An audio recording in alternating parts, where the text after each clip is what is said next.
Hey, tonight we're going back, before the demons, before the blades, before the breathing forms and the blood, back to the beginning, to a quiet mountain home tucked between pine and sky. You're lying on a futon, still half asleep, still warm. The air smells like firewood and rice. You're Tanjiro Kamado. You don't know it yet, but your life is about to fracture. So before we get into it, make sure the lights are low. Maybe turn on a fan, and let yourself drift. It's snowing today. You rub your eyes, blink at the soft white flakes through the paper screen window. Somewhere outside, a crow calls. Somewhere closer, your little brother is already tugging at your sleeve. Ni-chan, he whispers. Mom says it's time to go. You nod, of course. The charcoal, always the charcoal. You live high in the mountains, and nothing comes easy here. Not warmth, not food, not peace, but it's home. The kind where you can tell who's walking outside just by the crunch of their footsteps in snow. You pull on your hayori, grab the bundle of charcoal from near the stove, and head out into the cold. Nezuko runs ahead of you. Her laughter rings like bells. She's bundled in 3 scarves, cheeks already red from the wind. You smile. You always smile around her. She's the one who still laughs when it's freezing, the one who always shares her mochi, even when it's barely enough. Your mom waves from the doorway, baby Rakuta on her hip. You give her a quick bow, and she calls out, "Be back before dark." You nod again, but you won't be. You hike down the path toward the village. Snow clings to the trees. The road curves like a river frozen mid-flow. You're used to it, all of it. The weight of the wood, the cold in your bones. Even the old man who shouts for you when you reach town. "Tanjiro, you better not be late with that order again." You laugh, and your breath fogs the air. In town, people know you. Not because you're special, but because you help. Fix a pot, lift a barrel, carry something someone's too old to carry. That's all it takes. They offer you small things in return. An apple, a rice cake, a little kindness folded into the cracks of hardship. Someone's window is broken. You fix it. Someone's cat is missing. You find it curled beneath a cart, purring like it owns the world. And someone else, an old woman with tired eyes, places her hand on your shoulder and says, "You've got a good heart, boy. Just be careful." You thank her. You don't know what she means. Not yet. The sun begins to fall behind the trees, turning snow to gold. You pack what's left of your charcoal, tighten your sandals, and begin the long walk back. But a man steps into your path. Saburo, the hunter. Stern eyes, stiff coat, a face carved from old bark. "Don't go up the mountain now," he says. You blink. Why not? It's demon country after dark. You almost laugh. You've heard the stories, but demons? They're old folk tales. Things parents say to keep kids close at night. Saburo doesn't laugh though. He just opens his door and says, "Sleep here. Go home at first light." You hesitate, but the wind howls through the trees like it's calling your name. You sleep near the fire that night, wrapped in borrowed blankets and unease. And when you wake up, the world is broken. You run, fast, faster than you've ever run in your life, up the mountain, through snow and branches and silence. The closer you get to home, the colder the air feels. Not from the weather, from something else. Then you see it. The front door is open. The snow is red. Your heart stutters. You drop the bundle in your arms. Your legs carry you forward without asking. Into the house, into the silence, into the blood. They're all there. Your mother, Hanako, Shigeru, little Rokuta. Their bodies are still. All except one. Nezuko, barely breathing. Warm blood mixing with the cold snow beneath her. You fall to your knees, scooping her into your arms. She's still alive. You don't know how, you don't know why, but she is, and that's enough. You carry her down the mountain like your soul is on fire. Your feet slip, your arms shake, but you don't stop. You whisper her name over and over like it's the only thing keeping her tethered to this world. Then she shifts, her hand twitches, her breath hitches, and she opens her eyes. They're wrong. Too wide, too red, too hungry, she snarls. And for the first time in your life, your sister tries to kill you. Snow clings to your sleeves like ghosts that won't let go. Nezuko's hands are around your throat, not in anger, not even with reason. Just hunger. Pure, primal, impossible to understand. Her teeth are bared, her breath hisses between fangs, and for the first time you realize, this isn't your sister. Not entirely. You choke out her name. Once. Twice. You want her to stop, to remember, to see you not as prey but as her brother. But the thing staring back has never heard of mercy. Her nails dig into your coat, the wind screams overhead, branches snap. Something rises from the shadows, pale, inhuman, slits for eyes and 3 tongues that flicker in the dark. A demon. It lunges. You dodge. Blade drawn in a blink. The fight is messy, close. You're not perfect yet. Your movements are still clumsy compared to your training. But you're fast, and your breath is steady. Water breathing second form. Water wheel. You flip, slash, land on your feet. The demon splits into 3.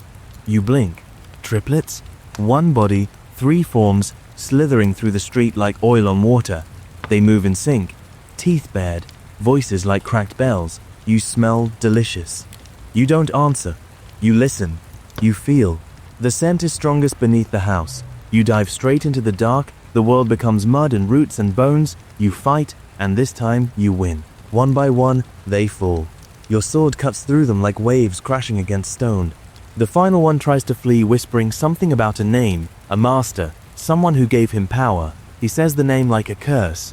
Muzan Kibutsuji. You whisper it back to yourself after it's over. You don't know why, but it makes your skin crawl. You find the missing girl, alive, barely, crying, shaking, but alive. You carry her back, and when the sun rises, your uniform is soaked with sweat and blood, but you've made it. Your first mission complete. Your crow lands on a branch. Squawks once. Next assignment. You sigh and keep walking. You walk for hours, then days. Sometimes you sleep on the road, sometimes under trees, sometimes not at all. Nezuko stays quiet in her box. She doesn't cry, doesn't speak.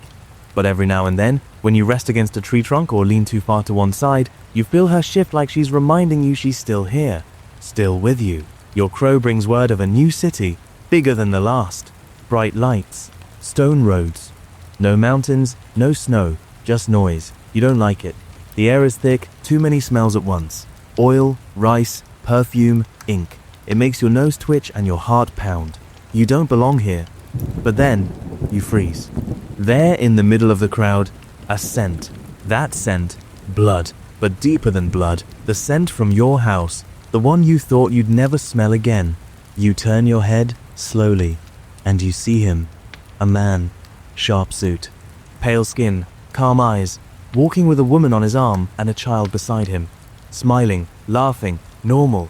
But you know it's him, Muzan Kibutsuji, the demon who murdered your family. The others fear like death itself. Your legs move without asking. You grab your sword, you step forward. But before you can even reach him, he turns. And with one movement, casual, quiet, he scratches a man's neck. The man blinks, staggers, and transforms. Right there, on the street, in front of everyone. Teeth grow, eyes twist. The man becomes a demon in seconds and attacks. Screams erupt. The crowd scatters. The woman beside Muzan gasps, unaware. The child clutches his hand, thinking it's just an accident. He disappears into the chaos. And you're left fighting a demon you didn't see coming. You survive, but barely. And Muzan, gone. Like a nightmare you wake up from too slowly. Later, an odd pair finds you, a man with glowing eyes and a woman in pink robes, Tamayo and Yushiro. They're not like other demons. Tamayo speaks softly, gently. She talks of research, of a cure, of a possible way to turn Nezuko back. Hope. Real hope. Yushiro just scowls. You smell weird, he mutters. You don't mind. Together, you go to Tamayo's house, hidden beneath the streets, lit by lanterns, lined with books and jars and vials that shimmer in candlelight. She makes a deal. If you can find powerful demons once close to Muzan and bring her their blood, she might find a cure. You agree. Of course you do. Nezuko sleeps in the next room, curled into a blanket like a question you haven't answered yet. You rest for a night. It's the first night in a while when no one dies. But the next morning, the demons come to you. 2 of them. One throws sharp balls that explode buildings. The other controls arrows with his eyes. They say Muzan sent them. They want Nezuko. You say no. They attack. The fight is chaos. Walls crack. Floors shatter. You dodge blindly through smoke and blood. Arrows pull you like puppet strings. Explosions singe your skin. You fall. Get up. Fall again. But you're not alone. Yushiro fights like a shadow. Tamayo uses spells, blood arts you barely understand. And Nezuko fights too. Not like a monster, like a storm. Silent, fierce and terrifying. You fight as one, and you win. Barely. Tamayo is impressed. "You're different," she says. "Both of you. You don't feel different. You feel broken." But Nezuko wipes dirt from your face and smiles. And for a moment, you believe you might actually save her. The next morning, the city feels quieter. Not peaceful, just still. Like it's holding its breath. You step into the sunlight. Nezuko sleeps again in the box on your back. Tamayo watches you from the shadows. "There will be more," she says. "Stronger ones, closer to him." You nod, you don't say goodbye, you just walk. Your crow leads you to a forest. But not the kind you grew up with. The trees here feel too wide, too twisted. And there's a mansion in the center, crooked and humming with something strange. You approach, you hear something inside. Screams, footsteps, and crying. Lots of crying. You step into the mansion and find him. A boy, maybe your age. Blonde hair like lightning and a scream that never ends. "I'm going to die," he yells. "Why did I even join? I hate this. I don't want to be here." You blink. He sees you and grabs your arm. "Oh, thank the gods. Someone's sane. Please help me." You don't even have time to answer before something slams the walls. The house groans like it's alive. Your crow said demons were here. You didn't expect this. The boy's name is Zenitsu. He never stops talking, or crying, or shaking, but he won't leave. Says he made a promise to protect a child, even if he's terrified. You respect that, even if he's ridiculous. Inside the mansion, the rooms shift when no one's looking. Hallways rearrange, floors tilt, something's wrong with space itself. And then you see it, the demon, flesh like drums, hands like mallets. He slams his body and the room twists sideways. You fall, catch yourself. Attack, miss, Zenitsu, gone. The kid you were protecting, gone too. It's just you and the demon, and then boom, something explodes through the wall. A ball. No, not a ball. A boy. With a boar's head on his shoulders and swords that look like they've been chewed by wolves, he charges without asking questions. "Out of my way," you blink. He slices into the demon like a storm made of knives. Later, you'll learn his name. Inosuke. Raised in the mountains, no manners, no filter, no chill, but in this moment, he's just chaos in a mask. Together, you fight the demon. You take turns dodging, striking, breathing. Inosuke doesn't use forms. He just invents his own. Beast breathing, he calls it. You're not even sure if that's a real thing, but it works. When the demon is dead, the house stops moving. Zenitsu emerges from a different room, holding the child like a shield. "I handled it," he says, shaking. You don't argue.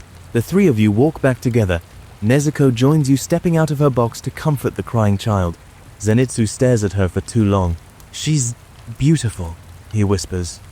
You glare. Inosuke challenges you to a fight on the spot. You decline. He challenges a tree instead. The three of you make camp. You eat rice balls and argue over who gets which one. The sun sets slow and golden, and for the first time in a while, you're not alone. You don't know it yet, but this ridiculous trio, they're your new family. The crow doesn't even squawk this time, just lands on your shoulder, drops a scroll, and flies off into the clouds. You unroll it. Assignment. Mount Natagumo. Immediate. Dangerous. Extreme caution advised. You fold it, no questions. You already feel it, something wrong in the air. You, Inosuke, and Zenitsu head straight for the mountain. The moment your feet touch its base, the trees go silent. Not peaceful quiet, empty quiet. Like something ate the birds. The deeper you walk, the thicker the air feels. Threads dangle from the branches, fine, white, twitching. Inosuke charges ahead like a wild dog. Zenitsu refuses to follow. "I feel bad energy," he says, clutching his sword like a crutch. "Really bad." You nod. You feel it too. But you go anyway. The forest path winds tight. You find demon slayers ahead, corpses on strings, puppeted like marionettes. At first, you think they're fighting. Then you realize they're not moving themselves. Someone else is pulling their limbs like toys. A puppet demon. She's in the trees, eyes hollow, hands graceful, moving threads through the air. She makes the corpses fight you. You try not to hurt them. They're still human, still wearing the same uniform as you. But their eyes are gone. You grit your teeth and slice only threads. Inosuke doesn't hesitate. "Dead already," he growls. "They're tools now," he slashes through with rage. Not cruelty instinct. You climb higher. The puppet demon stares at you, sad, tired. She says she just wanted peace, a family, love. But Muzan doesn't allow peace, only control and fear. When she realizes she's going to lose, she lets go, loosens her threads, spreads her arms. "Make it quick," she whispers. You do. One clean strike, she dies, smiling. Higher still, the threads grow thicker. You find the real terror. Rui, small, fragile looking, a boy who speaks softly, but you feel it before he moves. Power, raw and cold.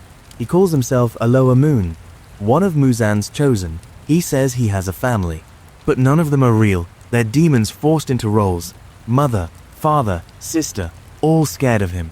He looks at Nezuko, says he wants her, says her bond with you is beautiful, and he wants to break it so he can pretend it's his. You refuse. He attacks. His threads cut trees in half. They slice rocks like cloth. You fight.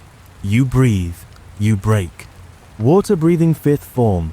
Blessed rain after the drought. He blocks it. You try again.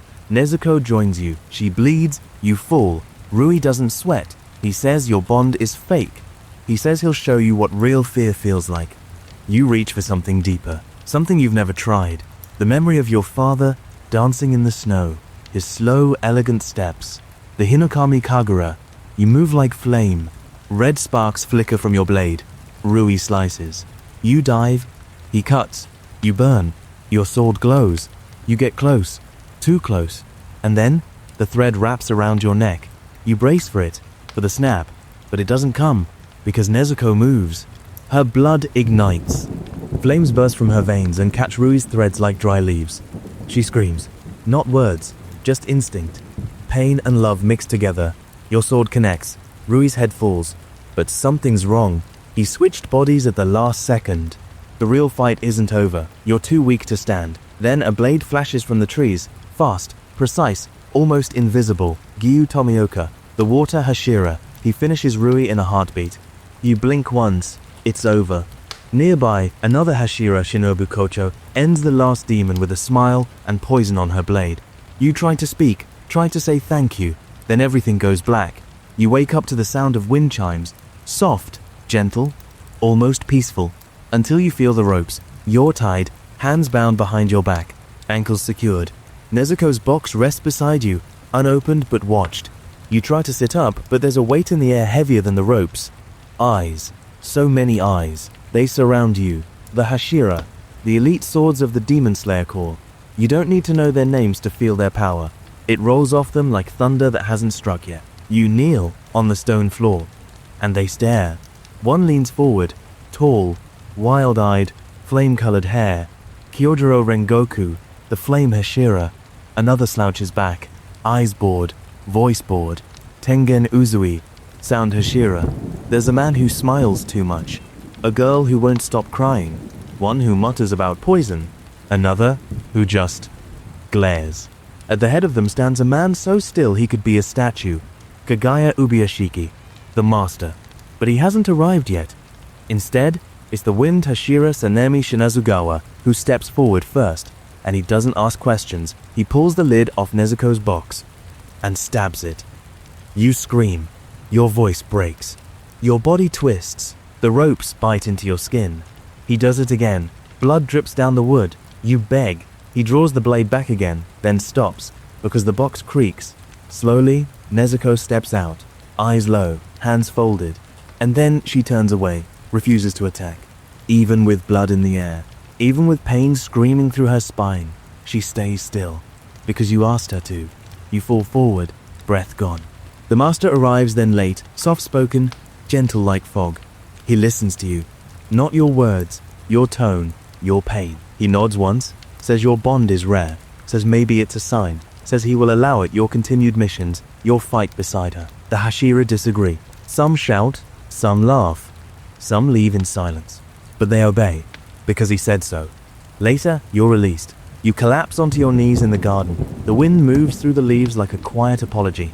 You feel hands under your shoulders. Shinobu, her voice like bells. You need rest. You nod. You don't even argue. At Butterfly Mansion, time slows. They patch your wounds, teach you how to move again, how to breathe again. Even Zenitsu's shrieking fades after a few days. Inosuke sulks in the corner, wrapped in bandages like a half-mummified boar. Nezuko sleeps, still and peaceful, and for a little while, so do you. Not forever, but enough. The sun rises warm over Butterfly Mansion. You stretch on the veranda, the wooden boards soft beneath your palms. Inosuke's snoring shakes the roof tiles. Zenitsu's in the corner, whispering to Nezuko's box like it's going to whisper back. You almost smile, but your crow lands. Mission. You pack your things. The destination? A steam train bound for the edge of nowhere. The three of you stand on the platform. Inosuke headbutts the train before boarding. Zenitsu cries when it hisses. You just climb aboard. Inside, it smells like smoke, leather, and tea. And at the far end of the car, grinning wide enough to break sunlight, Kyojuro Rengoku, the flame Hashira. He's eating like the train might vanish before dessert. Delicious, he shouts after every bite. You sit beside him. He speaks in full volume certainty about fire, honor, breathing forms, and bento boxes. He never wavers, never slows, but something behind his eyes burns. You feel it. The train rumbles forward. Outside, fields blur into forest. Inside, everything starts to feel heavy. Your eyes close. You don't mean to, you're just so tired. And then you're home. Your family's alive. Nezuko smiles. Your mother stirs soup. The snow outside is soft and clean. It's perfect. Too perfect. Something's wrong. You blink, try to shake it, but the dream fights back. It wants to keep you here, because this is Enmu's doing, a lower moon demon hiding in the train's shadows, feeding passengers to feed his power, trapping slayers in their own minds. You struggle, cry, apologize to your dream family, and then you do the unthinkable. You pull your blade and cut your own neck. The dream ends. You gasp awake. Everything's chaos. The train is alive. Tentacles of flesh crawl through the seats. The demon fused with the engine, stretching veins through steel, turning iron into its own hungry body. You shout for Zenitsu, for Inosuke. They stir, still half asleep, blades swinging. You find Nezuko already awake, already fighting. Flames in her blood again. You race through the train, car by car, saving passengers, cutting bone that looks like track rails. The train screams, the demon howls. You leap onto the roof, blade flashing. Hinakami Kagura.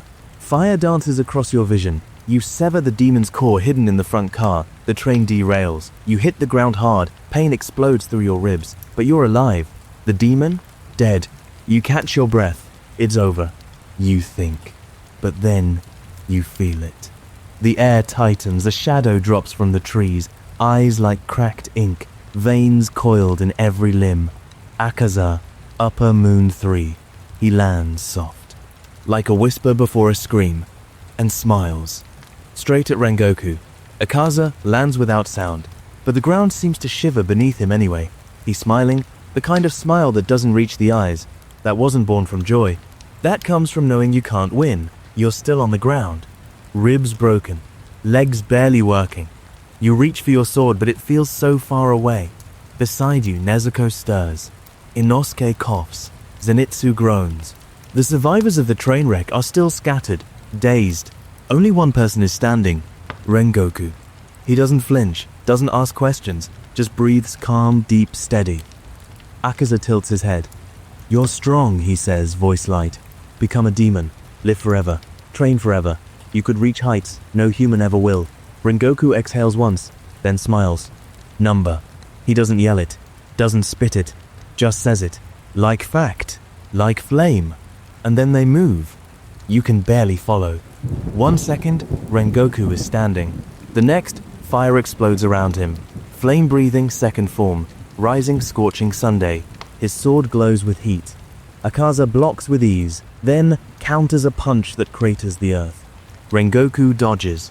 Third form, blazing universe. They clash again. You try to stand, but the wind from their fight knocks you flat. Trees splinter, stones crack. Each movement is lethal. Precise. Beautiful. And yet, Akaza doesn't tire.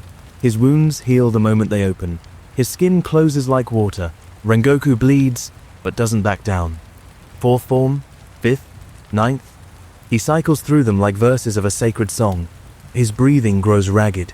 Akaza punches through his sword, breaks it, then drives his arm through Rengoku's chest.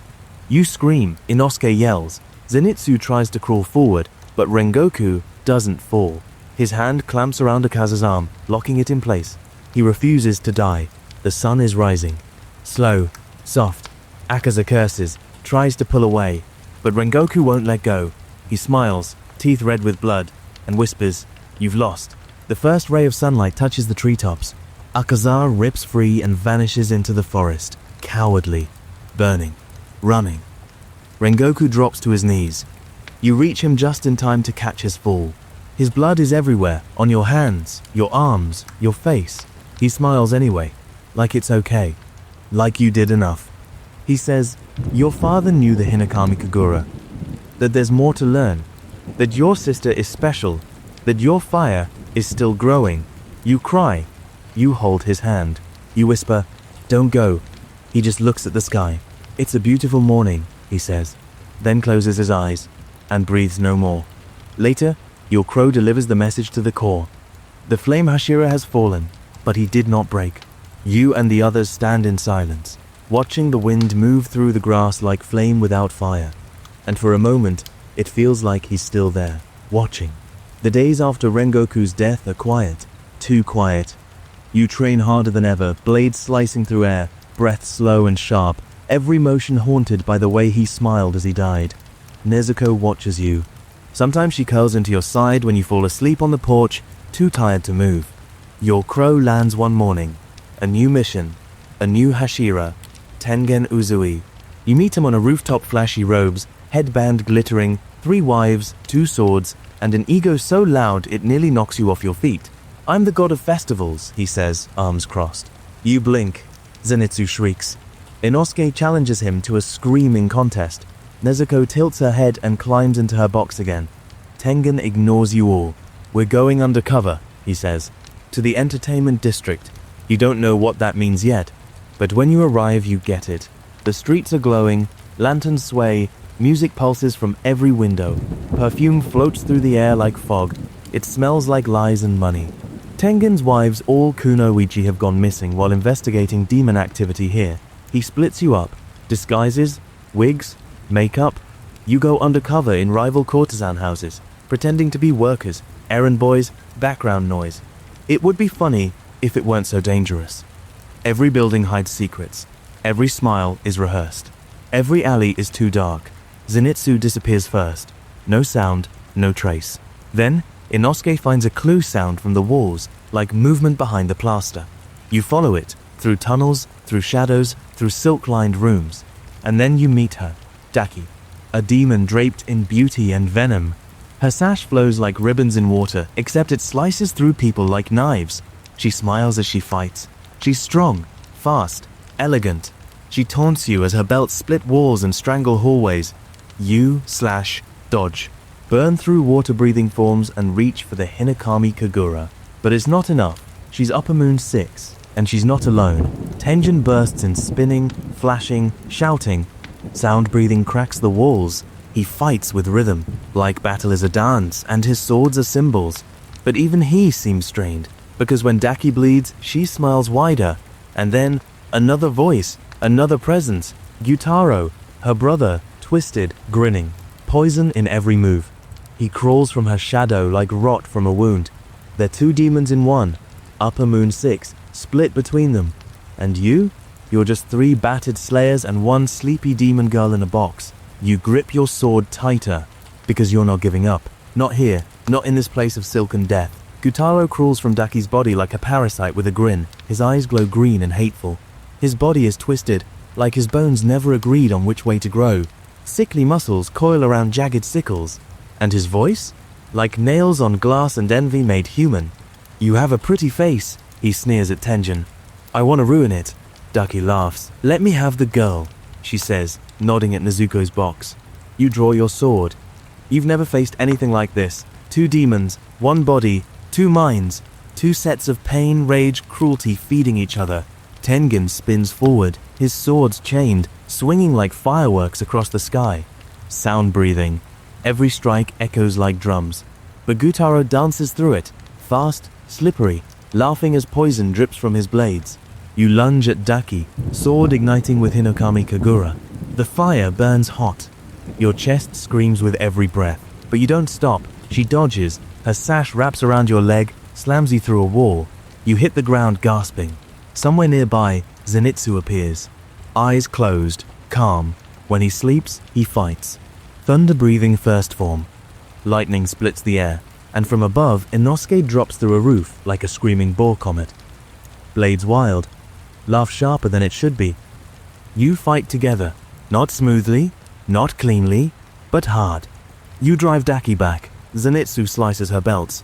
Inosuke stabs. You burn. Nezuko bursts free. This time she doesn't hold back. Her blood ignites. Her strength surges. She's monstrous. For a moment, she looks more demon than sister. A horn grows from her forehead. Her claws lengthen. She growls like a creature not meant for this world. And still, she doesn't hurt you. She protects you. Slams Daki into the ground and roars. You call her name. She blinks, wavers, then stops. Just in time. Tears slip down your cheek as you guide her back to her box. She resists at first, then slowly shrinks, curls inside, trusting you to finish the fight. And now, it's your turn. You sprint, leap, dodge poison. Tengen clashes with Gutaro, sparks fly as their blades scream against each other. He's losing blood, too much, one arm gone. But he doesn't stop smiling. You call this flashy, he taunts. I've danced louder funerals. He buys you time. You close the gap, one chance. Hinakami Kagura plus water breathing. You merge them fluid and flame. Your blade glows. You scream. Daki rises. Zenitsu and Inosuke charge her from both sides. 3 blades, 3 hearts. And in a single, perfect moment, you all strike, heads fall, not one, both. At the same time, they scream, flail, try to crawl back toward each other. But it's done. The light drains from their eyes, and the city breathes again. The air still smells like blood. Even after the screaming stops, even after the buildings fall quiet, and the ribbons stop moving, and the poison stops spreading, you stand in the ruins of the entertainment district. Smoke curls from broken rooftops. Your sword is chipped. Your hand won't stop shaking. And Tenjin? He's on the ground. One arm gone. Blood leaking from his shoulder like ink from a cracked brush. But he's smiling anyway. Unretiring, he says, voice hoarse. You blink. What? He nods toward the wreckage. I've done my part. Lost enough. Time to let the next generation shine. You want to argue, but his wives kneel beside him, bandaging his arm, whispering things you don't hear. And you realize he's already made his choice. You look up. Zenitsu's asleep again. Inosuke is somehow still bleeding and still yelling about how he's totally fine. Nezuko walks toward the bodies of the demons. Tiny again, calm, quiet. She kneels. And for a moment, you think she's going to hurt them. But instead, she just looks and turns away. You follow her gaze to where Daki and Gutaro lie not as monsters now, but as children. Small, broken. Siblings clinging to each other, even in death. You don't know what to feel. Pity? Relief? Grief? Maybe all of it. You watch the sunrise. It touches their skin. And they vanish. Ash, whispers, gone. You walk for days after that. Back toward the butterfly mansion. Back toward rest. Your sword is sent to be reforged. Your ribs are set again. You sleep for what feels like years. When you wake, Shinobu is waiting with tea. She doesn't ask how you feel. She just pours the cup and says, your fever broke. Nezuko sits in the sunlight now, covered, shielded, but not burning. You wonder if she's changing, or if the curse is. You write a letter to Rengoku's little brother. Tell him what happened, what his brother did, what he saved. You don't know if it will help, but you write it anyway. The crow returns a week later, a new scroll, but this one feels heavier, stamped in red. Marked urgent. Swordsmith Village. You travel alone this time. No Zenitsu. No Inosuke. Nezuko rides quietly on your back, humming softly in her sleep. The road to the Swordsmith Village is long past forests, rivers, fields that feel too peaceful to be trusted. Your crow guides you until there are no more signs, only secrets. They blindfold you near the end. You don't complain. This village is sacred, a place hidden even from the core where the blades are born, where metal meets purpose. When the blindfold lifts, you blink at the warmth. It's beautiful. Steam rises from hot springs, cherry trees bloom early, and the clang of hammers echoes softly from every direction. You meet the chief, tiny, nervous but kind. He apologizes for Haganazuka, your swordsmith, who vanished after you chipped your blade again. Don't take it personally, the chief says. He does this. You nod. You explore the village, quiet, calm. A girl with strange pink hair nearly tackles you into a spring. Mitsuri Kanroji, the love Hashira. She's sunshine and confusion and strength wrapped in a ribbon. She tells you to eat more. You're too skinny for love. You blink. She giggles and floats away like a dream. Then, you meet the other one. Tall, silent, eyes unreadable. Muichiro Tokito, the mist Hashira. He doesn't say much, barely notices you, stares through the trees like he's always seeing something you're not. You think he's cold. Maybe he is. Days pass quietly. You soak in the springs, rest your ribs. Nezuko naps in the sun, and for the first time in weeks, there's no urgency. Just air, until the swordsmith starts screaming. You hear it in the distance, metal crashing, voices cracking. You sprint barefoot through the steam and trees, and see them. 2 demons, twins, but not really. One smiles too wide. The other sulks. Upper moon 4 but split in half. Hantengu, fear made flesh. His body splits each time he's attacked, each new form louder, angrier, stronger. And then there's the other one, hidden beneath the ground. Gyoko, a demon with a porcelain face and a voice like worms in silk. He crawls toward the swordsmith, grinning. You draw your sword. Your breath calms, and the quiet ends. The village is under attack. You won't let it fall. The first demon charges. Its mouth stretches too far, its hands split into claws mid-swing. You breathe deep, sharp. Hinokami Kagura. Your blade ignites. The demon splits not in half but in 2, and then 4, and then more, each one shaped by emotion. Joy, anger, sadness, hatred. They circle you like wolves, and you realize the truth. Hantengu doesn't fight you, he fragments you. Every strike that lands makes him stronger. You dodge, slash, burn through breathing forms until your legs shake. Nezuko joins the fight, her flames carving fire through air. She screams, leaps, kicks one demon back through a tree, but even she can't stop them all. Meanwhile, on the far side of the village, Tokito moves through the fog. Silent, still, until Gyoko finds him. The demon speaks in riddles and compliments himself. He twists human corpses into art, calls them masterpieces. Tokito doesn't blink, doesn't flinch. He's faster than fog. His sword flickers once, and blood paints the air. But Gyoko escapes slithering through pots, reappearing behind trees, giggling like a child who's never been punished. Tokito is wounded, poison spreading. He grits his teeth, keeps moving. Back near the forge, another figure stirs. Genya. You've seen him before.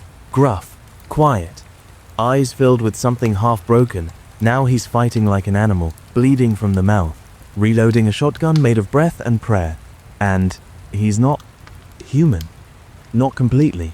His wounds are healing too fast. His eyes are too sharp. You don't ask. You just fight beside him. The village burns. The demons scream. Hantengu laughs a high, shrill sound that scrapes your spine. And then, in the middle of the chaos, you find it. A hidden form. Small. Terrified. Running. The real body. Hantengu's core. Weak. Cowardly. Fast.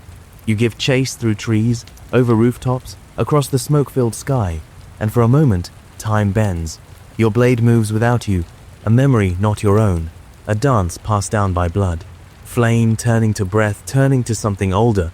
You don't understand it, but your body remembers, and the demon bleeds.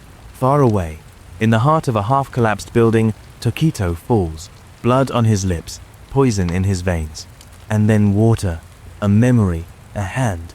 He remembers a brother, a promise, and something inside him burns away the fog. He rises, mist, breathing. 7th form. The world disappears. Only the blade remains. And when he strikes, Gyoko dies. Shattered porcelain, silence, gone. You're still chasing Hantengu's true body. Time is running out. The sun is rising, but he's fast, terrified, and desperate. He runs not just from you, but from something else. The light. You run. The trees blur past, low branches whipping your face. Every step sends pain up your legs, but you don't stop. You can't, because he's almost gone. The real Hantengu, tiny, shriveled, barefoot sprints through the forest ahead, clutching his chest like a stolen secret. His fear smells thick, sharp. You raise your sword, but your hands tremble, your lungs burn, and still, your legs move. Behind you, the village crackles. Far in the distance, Gyoko is already dead, mist having swallowed him whole. But Hantengu is still breathing, still running, still alive. You chase him down a narrow ravine, leaping over rocks, skidding through roots. Your sword flashes, but you're too slow. He slips out of reach. Again. Each time you slash, he vanishes into trees and shadow. He's not strong. He's not fast. He's just terrified. But terror makes demons slippery. You stumble, fall, face to earth, breath gone, and that's when you feel it. A presence behind you, warm, familiar. You turn. Nezuko. She's caught up to you, but she's not looking at you. She's looking at the sky, and it's changing. The sun, it's rising, slow golden light filtering through the trees. You panic. She has to hide. Your mind screams, Nezuko, jet back in the box. But she doesn't move. She just points at Hantengu, scrambling like an insect in the open. Now, it has to be now. You draw your sword and move, faster than fear, faster than breath. Hinokami Kagura, the final form. Everything you've learned, everything you've lost, every memory passed through generations explodes into motion. You cut the earth, you cut the air, you cut him. Hantengu's head hits the dirt with a whisper, not a thud. His body twitches, then stills. It's over. It should be. But then you smell it burning. Not wood, not cloth, her. You spin around, and your heart stops. Nezuko is standing in the sun, her skin scorching. Black smoke billows off her shoulders. She doesn't scream, she just smiles. And for a breathless, impossible second, she doesn't burn. The flames fade, her skin stops blistering, and she laughs. You fall to your knees. Tears fall before you realize they're yours. You crawl toward her, pull her close. She's warm, still breathing, still her. And now, she can walk in the light. Nezuko takes a step, then another. Sunlight touches her hair, her hands, her smile. She doesn't burn. You want to scream, or cry, or fall asleep right there in the grass, just to make sure this isn't another dream stitched together by demons. But it's real. You feel it. You grab her hands and hold them like they might vanish. Her eyes are soft and clear. No rage, no bloodlust, just Nezuko, your sister, whole.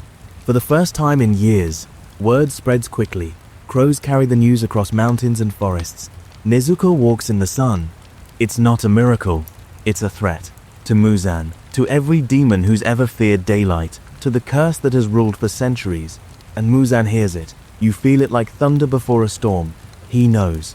And he's moving, but before he reaches you, you're called to the training grounds. The Hashira are preparing. Something big is coming. You meet with them in the ruins of an old dojo, its walls held up by roots and faith. Giyu is there. Silent, as always. Mitsuri smiles. Obanai glares. Even Sanemi shows up, arms crossed, face twisted, but present. And Tokito? He nods once. No words. But something flickers behind his eyes now. Fire. The master of the corps speaks softly. There is little time. The end draws near. All of you must awaken. You don't know what he means.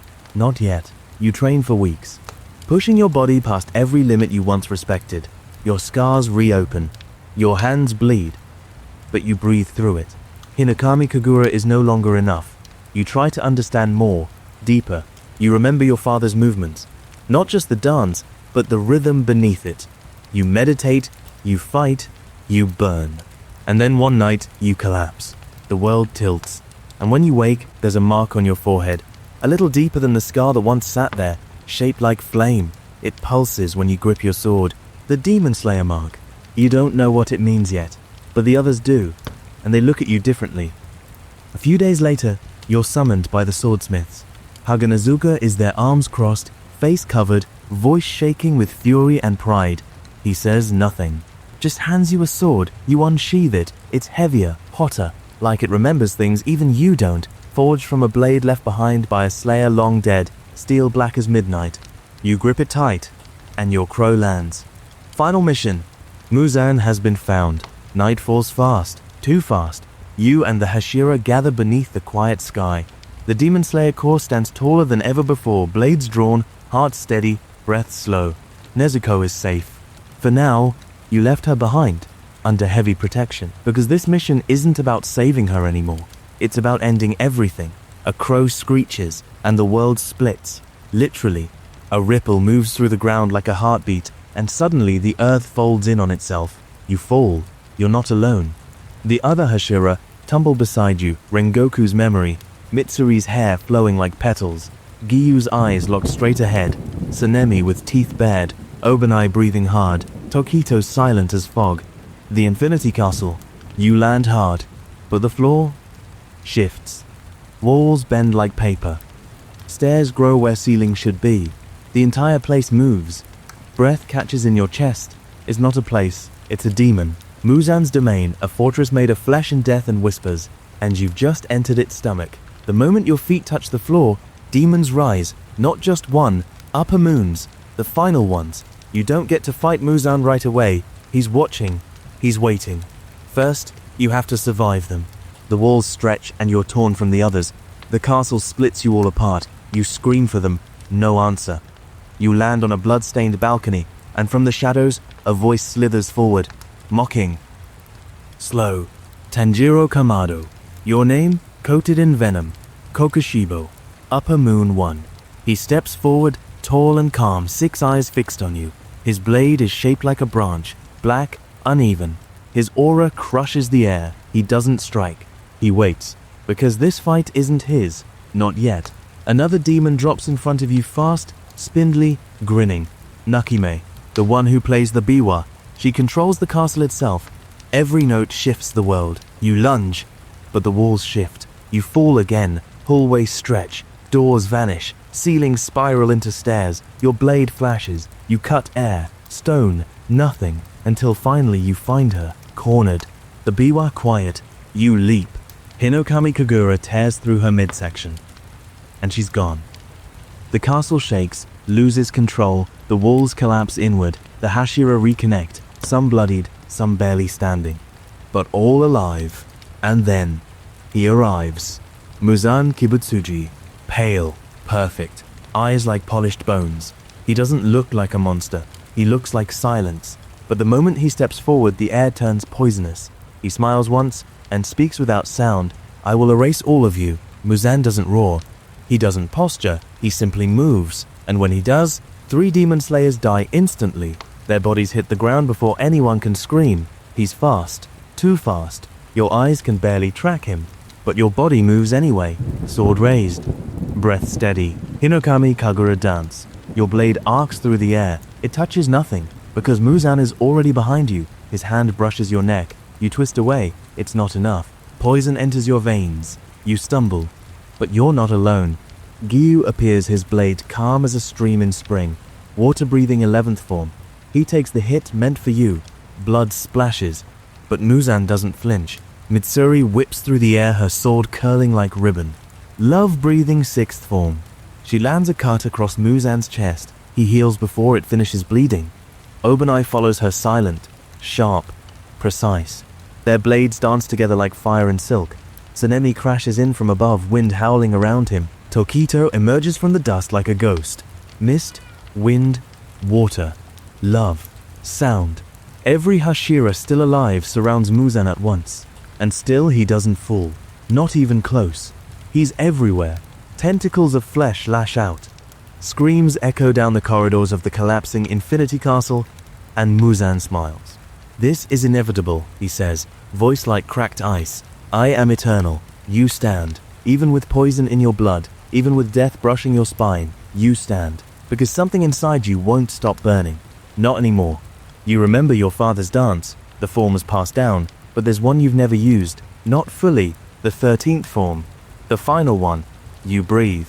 Fire fills your lungs. You move. One strike, then another. Each form flowing into the next. Like a wheel of flame. Dance. Clear blue sky. Raging Sunday. Flame dance. Solar halo. On and on. You do not stop. You cannot stop. Because this form isn't a single attack. It's all of them. Repeated, endless. A circle of fire meant to wear down immortality itself. And Muzan, he feels it. For the first time he steps back. The poison in your body screams louder. But you scream louder still. You cut. You cut. You burn. Your vision fades at the edges, but your grip tightens. You think of your family, your mother's laugh, Nezuko's hand in yours, and you keep moving. One more breath, one more form, one more second, until Muzan begins to slow, just barely, but enough. The others see it, they push harder. The walls begin to collapse. Sunlight creeps closer. He's trying to escape, trying to run, but this time you're the one chasing. He runs. Muzan, the monster who lived for 1,000 years, runs like a frightened animal. His body is swelling, mutating, desperate. Tentacles tear through the air behind him. Every step leaves behind a crater of broken stone and blood. He's not human. He's barely even demon anymore. Just rage and instinct. Trying to survive the one thing he cannot defeat, the sun. You chase him, even though your lungs are failing, even though your vision has shrunk to a tunnel, even though your legs are carrying more pain than strength. You chase him anyway, because someone has to. The sky turns orange. Light touches the edge of the ruined street. He's almost there, almost to the shadows, almost to safety. And then Mitsuri grabs his arm. Her muscles tear, her skin burns, but she holds on. Obanai follows. His blade finds purchase deep in the writhing flesh. He doesn't let go either. They know what's coming. They don't care. They buy you seconds. Seconds you need. You leap, fire in your blood, tears in your eyes, and drive your blade into Muzan's chest just as the sun rises. He screams, but it's not a sound. It's an ending. His body convulses, bloats, blackens. He tries to dig into the ground, tries to become mist, tries to hide inside you, but you hold on, even as your body fails, even as poison and exhaustion close in. You do not let go. And then silence. Just the wind, the smell of ash, and a single crow calling overhead. He's gone. Muzan Kibutsuji is gone. For good. You collapse. There's no strength left, only warmth. You feel yourself sinking, and then something pulls you back. A hand. Nezuko. She's running toward you, in the daylight. Her face human, no fangs, no claws, just your sister.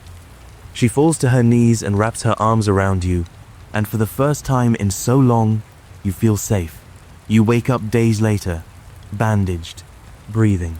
The core is quiet now. The war is over. The Hashira who lived are resting. The ones who didn't are remembered. Time passes. Wounds close. The Demon Slayer Corps disbands. The world begins again, peacefully this time, quietly. You and Nezuko return to the mountains, to a house that smells of pine and ash. She plants flowers outside the window. You light the stove every morning, and sometimes, when the wind blows just right, you think you hear your father's voice, telling you the fire never dies. It just waits for someone strong enough to carry it. And you did. You did. You sleep easy now, because the sun rises and she walks in it beside you. And the blade? You keep it above the door, not as a weapon anymore. Just a reminder that even in darkness, flame remembers.